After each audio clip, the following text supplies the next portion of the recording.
ak rumeur yi doon am ginnaaw faatub Abdoulaye Ba. waaw jërëjëf Nabou jërëjëf également sunu confrère yi ñuy bokk plateau bi. macha allah ci analyse bi ak ci indi ay éléments yoo xamante ne dafay permettre ñu gën a jàppale opinion publique bi pour ñu comprendre. Contexte. Le travail du journaliste n'est pas un travail évident tous les jours. Oui. Et j'aimerais d'abord préciser que à aucun moment sur ce plateau de la matinale, on a affirmé que Abdoulaye Ba a été tabassé à mort. Ça c'est la première chose boo xam ne dañ ko war a leeral. On s'efforce tous les jours à être le plus professionnel possible pour la toute bonne et simple raison que liggéey bi dafa ànd ak engagement. C'est pour ça que tous ceux que vous voyez sur ce plateau-là sont des journalistes aguerris qui ont des années d'expérience. Nous ne sommes pas juste chroniqueurs pour être chroniqueurs. On chronique et c'est basé sur des faits journalistiques. On a une assez grande prudence par rapport ak bu ñuy traiter yenn information yi dañuy def de telle sorte que mu ànd ak prudence bu mat sëkk parce que interprétation dafa gaaw même si dañ lay wax ne en journalisme les faits sont sacrés, le commentaire il est libre et encore faudrait-il dire que tout le temps on rappelle sur ce plateau et même Salma l'a dit à plusieurs reprises je crois même que ba nit ñi di absteniru di def yenn ci ay commentaires concernant l'affaire Abdoulaye Ba te ñu ànd ci ak beaucoup plus de prudence li tax ñuy wax loolu yépp nag c'est parce que c'est important ñu xam ni yu ni mel bu amee sensationnel bi daf ciy rax émotion bi daf ciy rax te besoin de justice bi aussi daf ciy rax te besoin de justice bi c'est compréhensible li tax mu compréhensible mooy on a vécu des années ici au Sénégal yoo xam ne à plusieurs reprises dañu am ay sentiments d'impunité par rapport ak lu bari lu xew loolu mooy waral donc bu situation bu ni mel amee automatiquement tu as envie de faire un réveil de conscience en disant tout simplement aux Sénégalais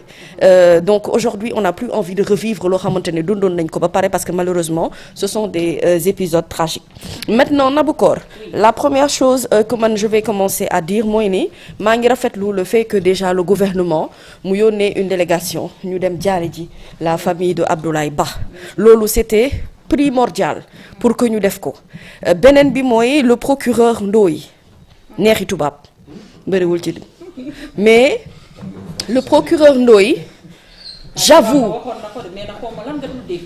waaye doo dégg communication bu leer. non c'est-à-dire que xam nga gis nga Nabou. communiquer moo gën a jafe ci àdduna. waaw macha allah. nit mën ngaa jàng ba am xam-xam ba yor ay diplôme. mais pour nga wax nit ñi di la dégg. ak ngay wax di utiliser ay vocabulaire soit jargon boo xam ne c'est accessible à tout le monde. ak ngay wax nga mën a atteindre toute une cible c'est un art. croyez-moi souvent jàng ko sax du tax nga mën ko parce que wax moo metti donc procureur bi muy def conférence de presse am démb déjà sur l'aspect communicationnel il a eu une communication de cible et puis da ngay sentir ne voilà quelqu'un boo xam ne il est résolu quand même à régler li nga xamante ne moom mooy problème bi mais aussi à comprendre li nga xam ne moom mooy degré d'émotion bi sénégalais yi toll oui mais c'est quelqu'un aussi boo xam ne il a un discours tellement franc tellement direct et puis tellement cohérent que ci cohérence bi yow mënoo cee noter ne kii wax dëgg yàlla dafa xëy di indi une histoire boo xamante ne c'est une histoire constructive narrative boo xamante ne li ko tax a jóg rek mooy dans le sens de convaincre sans pour autant réellement que mu am fondement ak base bu solide boo xamante ne dañ koy gis ci li nga xam ne moom mooy discours procureur bi alors ce que le procureur nous dit démb ci conférence de presse bi pour man amul lu ko gën a leer te li tax mu leer mooy il a commencé d'abord par dellu si waat ci li nga xam ne moom moo indi circonstance su décès wu Abdoulaye Ba oui effectivement bi mu ñàkkee bakkanam ñu bari dañu jàppoon ne dañ ko dóor pourquoi mais ni ñu ko li tax ñu wax ko aussi c'est pas basé sur du néant parce qu'on a vu des étudiants yu ñu tabassé gis nañu ay forces de l'ordre ci ay vidéo ñu emprunté couloir pour di dajji ay buntu étudiants mais ba tey ñun xamuñu woon Abdoulaye Ba ci ban niveau étage la toll xamuñu woon ne Abdoulaye Ba était dans la chambre 83 te xamuñu woon ni également chambre 83 bi Abdoulaye Ba nekk chambre 85 mooy chambre bi jël feu on ne le savait pas te on ne savait pas aussi que y avait pas que Abdoulaye Ba dans la chambre il y avait 9 donc étudiants yoo xamante ne ñoom ñoo nekkoon ci biir chambre 83 bi Abdoulaye Ba ñàkkee ba kenam maintenant est-ce que li procureur Ndoye wax c'est cohérent ou pas buñ dee jël élément par élément chambre 85 bi jël feu te boo ko xoolee ci image bi diggante chambre 85 ak chambre 83 benn chambre moo dox ci seen diggante certainement ça doit être la chambre 84 mais chambre 83 ci vidéo yi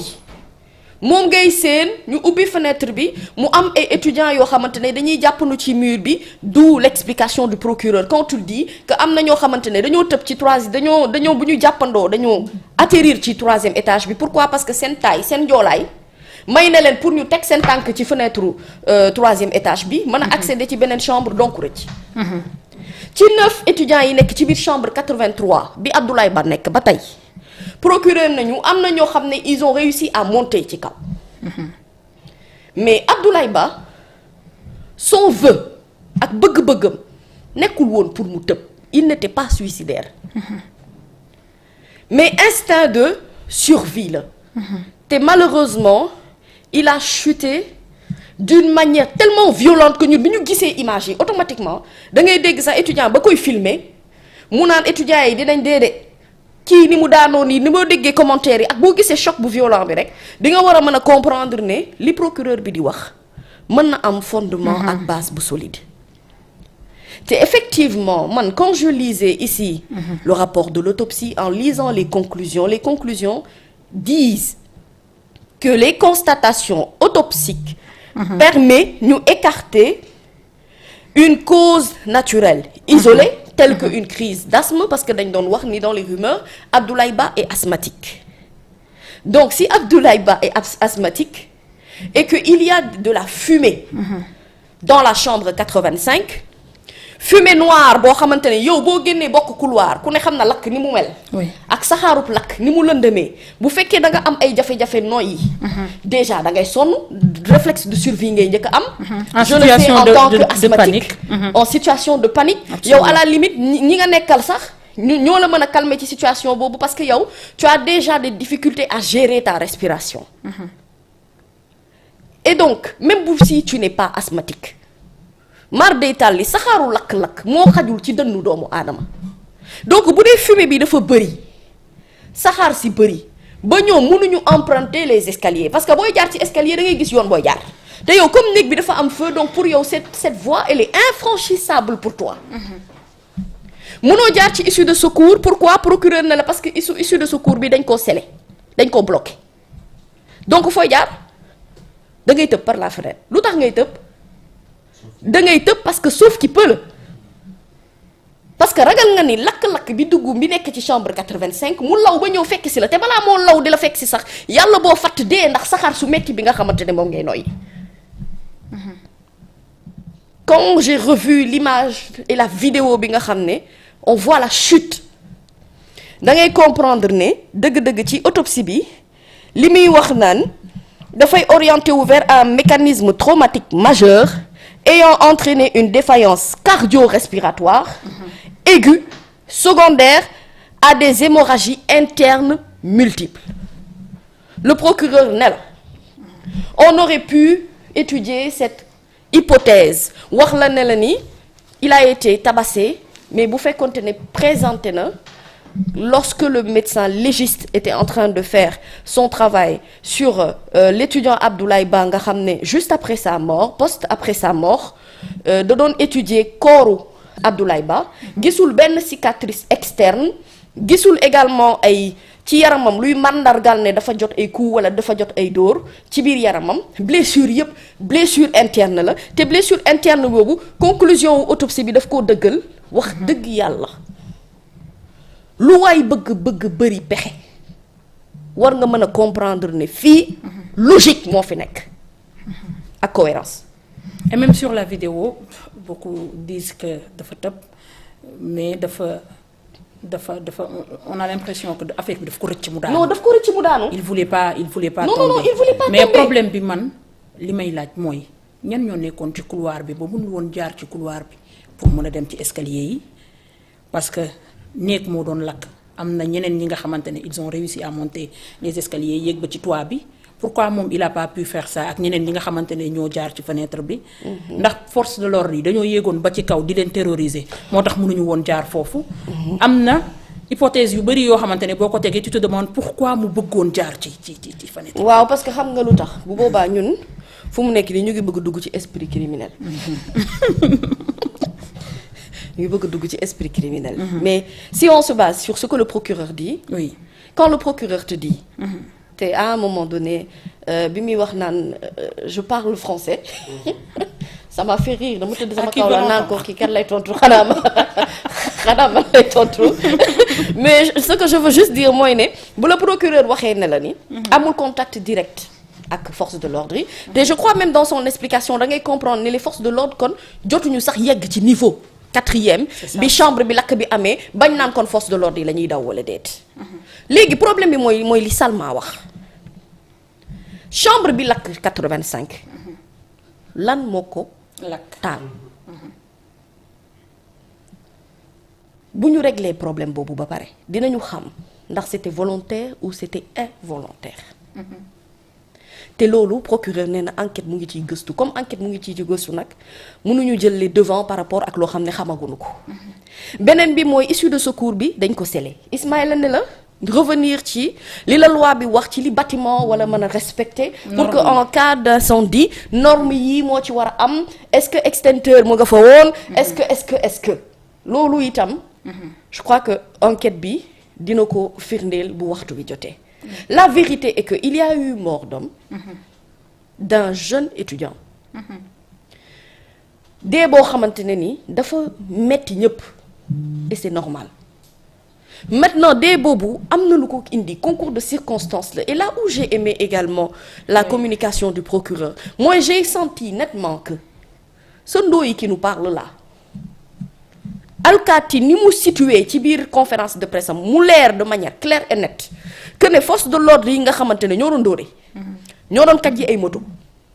ñoo doon bastonné ay étudiants ñooñu it ñu ngi mën seen ay enquête dénk nañ ko ñi nga xamante ne ñoom ñooy sûreté urbaine xaw ma dikk pour que ñu mën a situer seen ay responsabilités ma gëm ni ñooñee force de l'ordre su ma xoolee li met Bamba Cissé def tamit tey observateur fësal ko. et c'est une première. mu jël ay mesures jël ay responsabilités am par rapport ak ñi nga xam ne c'était les chefs des opérations à l'université maa ngi door a gis Sénégal bii manifestation di am ba tey biir université ay étudiants ñàkk fa seen bakken ma am lu leer naññee nii ci sama bopp. moo tax dañ doon wax tout le temps sur ce plateau nañu dindi ñu wàññi aspect politique bi parce que lii ce n'est pas une affaire politique la vérité est que sénégalais yi dañu bëgg dëgg. bu ñu la waxee dëgg yi da nga koy naw. absolument. parce que bët du yanu waaye xam na lu bopp àttan. am na loo xam ne bu ñu la ko waxee war ngaa xam ne lii c'est de la logique parce que bu ñu fi waxoon lu illogique wala ak lu muy neexi tubaab dañ naan ko wax dëgg yàlla Ndoye li ngay wax ni c'est illogique dans notre tête. mais li muy wax dafa am logique dafa am cohérence maintenant il faut que cette enquête aille jusqu'au bout te xam nga lu tax ma am ci yaakaar ñu bëri bàyyiwuñu xel également que ne le procureur bi muy def sa conférence de presse et en terminant sur le volet français il nous a donné une information capitale mooy wax nañu ni ci mbiri étudiant bii di Fallou Sène en 2018 le 14 mai enquête bi bouclé nañu ko ba pare xam nañu ba mën a identifier le présumé tireur bi nga xam ne moom moo porté ce coup fatal à cet étudiant là et que l'affaire en jugement dinañ ko porter en jugement le 26 juin 2026 bi ñu nekk nii mais kon finalement mbiri Fallou Sène ñu ngi ko doon gëstu te procureur ni mu ko waxee mooy ne moom loxoom génnu ci kon nag ndagam moom loxoom génnu ci te mbiri Fallou Sène mi nga xamante ne dañu jàppoon ne impunité lay doon kon yeneen ak yeneen yi fi jotoon a am finalement si on arrive à tenir ce procès à situer les responsabilités bii ñu ñëw ñu wéyal enquête bi ba mu jeex ku ci am responsabilité ci ñaari côté yépp nga assumer ko ba mu jeex force de l'ordre yi itam ñay dóore bàyyi dóore ñay tiire bàyyi tiire ak li ñuy gis fii Sénégal mu war a jeex te ma dégg moom procureur Ndoye mu wax ci conférence de presse am ne lii waratul am Sénégal ñun ñëpp ñu d'accord ne lii c'est un fait désastreux et au-delà de tout cela et de nos réformes universitaires dont on peut parler du matin jusqu'au soir on n'a plus besoin que benn doomu sénégalais di ñàkk bakkanam ci ay situation yu ni mel ay violence yu ni mel sans pour autant que ñu situer ay responsabilités ma mën a gëm ni kon mbiri Abdoulaye Ba bii sénégalais yi dinañ ci am lu leen leer man loolu laa gëm ba keroog may gis leneen mais tout ce que j'ai vu dans la conférence de presse du procureur dafay corroborer réellement li nga xam ne moom mooy situation bi am te et même les étudiants en réagissant par rapport à la sortie du procureur n'ont pas dit que le procureur Ndoye li mu wax amut ñoom dañ ne il faut que enquête bi quand même mu situer responsabilité te ñu bañ a jël lépp féetale ko ci étudiants yi kese mais Pape Ahmadou Mbaye ce plateau est magnifique je ne sais pas ndax ñi ñuy seetaan ñu ngi rendre compte de ce plateau qui est magnifique parce qu'avant même que yow ngay laaj dara am na ku lay jox tontu wi ci wet wi Pape Ahmadou Mbaye ne la nañuy toppee civil ak nañuy toppee militaire bokkut mais niñ koy toppee mu ñàkk bokk moo tax enquête 2018 ñu war ko àtte 2026 c'est logique. Ça peut prendre du temps. Tout comme c'est logique la surprise que j'ai en face de moi ma war a concentrer wu ci xam mu poser ma problème mais voilà ce que je veux dire mooy ni na Sénégalais yi dal moi et je l'ai toujours dit je crois que nous tous on l'a dit sur le plateau la responsabilité de chaque Sénégalais jamono bii ñu toll nii mooy sunu ay propos mu ànd ak une double responsabilité livrer la bonne information et attendre d'avoir la bonne information pour la livrer après chacun peut y aller de son commentaire ak ci gis-gisu boppam nangu itam bu fekkente ne gis nañu ni lii c'est une situation évolutive qui va dans le bon sens beneen bu ci topp mooy appeler au calme et appeler au dialogue pour résoudre ce problème des étudiants ñoom it génnee yi ñuy génne xale yi ci école yi na dakk xale yi dañuy jàng seenum njàng ñoom jàng nañ ma am seen bac dem université buñ leen boole ci xeex boo xamante ne ñoom ils ne sont pas concernés nañu toog ñu waxtaan ak ce gouvernement là qu'on trouve des solutions et qu'on laisse la justice faire son travail et que le procureur Ndoye ni mu ñu ko diggee en fin de conférence de presse en nous disant que bu ñu amaatee ay éléments yu nouveau dinañ leen soit bindal communiqué wala ñu ñëw jàkkaarloog yow mën na ko man deel jàkkaarloog ñun moo nu gënal donc finalement ñëw sa conférence de presse sax wóorutul nag na ngay génn ñu ne waaw mais wóorutul man je comprends moom lu tax bi ñu ko ne demal mu ne demul démb ma daal laa ko bañ. nee na demul ci conférence de presse. pourtant démb prévenir na ñuy dem de nee na leen xaw ma lan ngeen bañ a def mais bu ngeen demee di ngeen dégg. di ngeen dégg moom. donc macha allah. ci réew mi ñu ànd ak dal rek bu baax ci bàyyi justice def liggéey. amiin jërëjëf mami kàddu yi am na solo madame Diop Ngoné Saliou. déedéet ñëwaguma nuyooguma la de. maa ngi nuyu madame Diop Ngoné Saliou. bonjour et bienvenue. internet yi namoon nañ la laajte nañ la ba sonn. ça moom c'est une très très très belle surprise. Sérieusement? oui bonjour et bienvenue dalal ak jàmm. Sérieux? Ngoné nuyoo. namoon ngeen ma à ce point. waaw namoon nañ